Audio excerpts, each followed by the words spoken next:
Sir అందరూ కూడా గట్టిగా చప్పట్లు కొట్టారు సార్. క్రీడా జ్యోతిని మేము కూడా ప్రారంభిస్తామని చెప్పేసి మన జిల్లా కలెక్టర్ అయినటువంటి చేదన్ గారు, డిస్ట్రిక్ట్ మ్యాజిస్ట్రేట్ గారు దాంట్లో అందరూ వేసేస్తారు సార్. ప్లీజ్ సార్ అందరూ కూడా చప్పట్లు కొట్టాలి.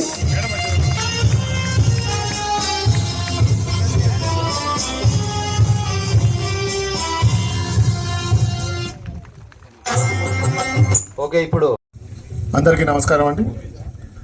ఎస్పీ గారు, రత్న గారికి, ఇక్కడున్న ఆఫీసర్స్కి అందరూ అండి, మీ అందరూ పోలీస్ డిపార్ట్మెంట్ మనకి ఈరోజు annual games and sports meet 2024 Satyasai జిల్లాలో ఏర్పాటు చేసుకోవడం జరుగుతుంది.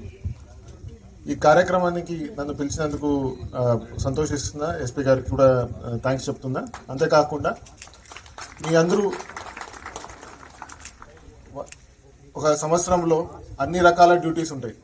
మీరు ప్రతి ఒక్క డ్యూటీలో కూడా పండగ రోజు కాకుండా పండగ రోజు కూడా పనిచేస్తూ అన్ని రోజులు కూడా పని మనకి ఉంటుంది.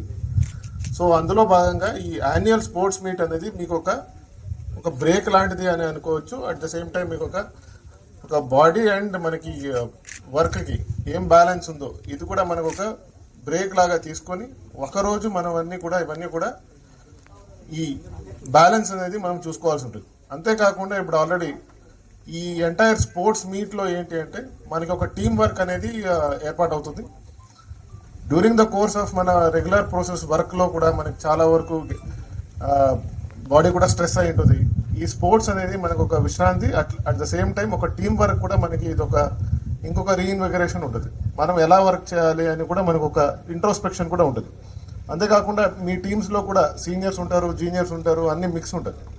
కాబట్టి ప్రతి సీనియర్ ఉండరు, జూనియర్ ఉండరు. ఒక స్పోర్ట్స్ స్పిరిట్తో మీరు ఈ ఒక గేమ్స్ ఆడి ఆ గేమ్స్తో పాటు ఒక టీం వర్క్ కూడా చేసుకొని ఈ సంవత్సరం ఏం వర్క్ చేసామో ఇవన్నీ కూడా మనం ఈ స్పోర్ట్స్ మీట్తో ఒక ఉల్లాసంగా తీసుకొని మనం ఒక మానసిక ఆరోగ్యం కూడా మనం ఒక బ్యాలెన్స్ తీసుకొని ముందుకు తీసుకెళ్తామని కోరుతూ ఈ యొక్క కార్యక్రమానికి అభినందనలు చెప్తూ ఇంకా ఆల్ ద బెస్ట్ అండి. థ్యాంక్ యూ అండి.